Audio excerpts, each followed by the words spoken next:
దేవుని పరిశుద్ధ నామమునకు మహిమ కలుగునుగాక.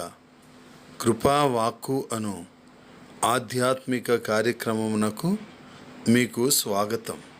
ఈరోజు దేవుని వాక్యము.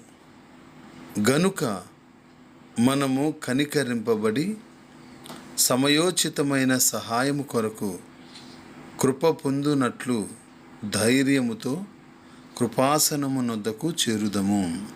హెబ్రీలకు రాసిన పత్రిక 4వ అధ్యాయము 16వ వచనం. ప్రియమైన వారలారా, దేవుడు అద్భుతములను చేయు శక్తి గలవాడని మనకు తెలుసు. ఆయన యాయీరు కుమార్తెను తిరిగి బ్రతికించాడు. అంతేగాక ఆమెను ఏ వ్యాధులు పట్టి పీడిస్తున్నాయో వాటన్నిటి నుండి స్వస్థతనిచ్చాడు. గనుక సహాయం కొరకు మనం మనుషుల దగ్గరకు వెళ్తే మనుషులు మభ్యపెట్టవచ్చు. స్నేహితుల దగ్గరకు వెళ్ళినప్పుడు వాళ్ళు సంశయించవచ్చు. బంధువుల దగ్గరకు సహాయం కొరకు వెళ్తే వాళ్ళు భయపడవచ్చు మన నిమిత్తం. కానీ అధికారుల దగ్గరికి వెళ్ళావా, అధికారులు నిన్ను ఆమడ దూరంలో ఉంచవచ్చు.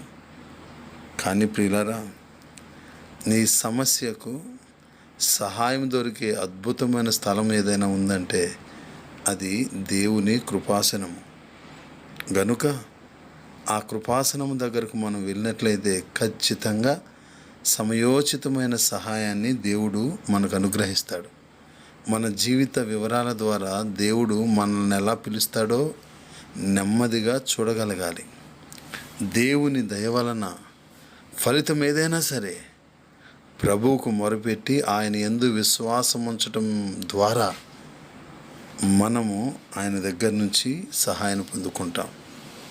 జీవితం నిన్ను పడద్రోసినప్పుడు ప్రార్థించుటకు నీకున్న సరి అయిన స్థితి అదే. గనుక ఈరోజు అడుగుదాం, ప్రభువా సహాయం చెయ్యి అని. దేవుడు ఖచ్చితంగా నీకు సహాయం చేస్తాడు. God bless you all.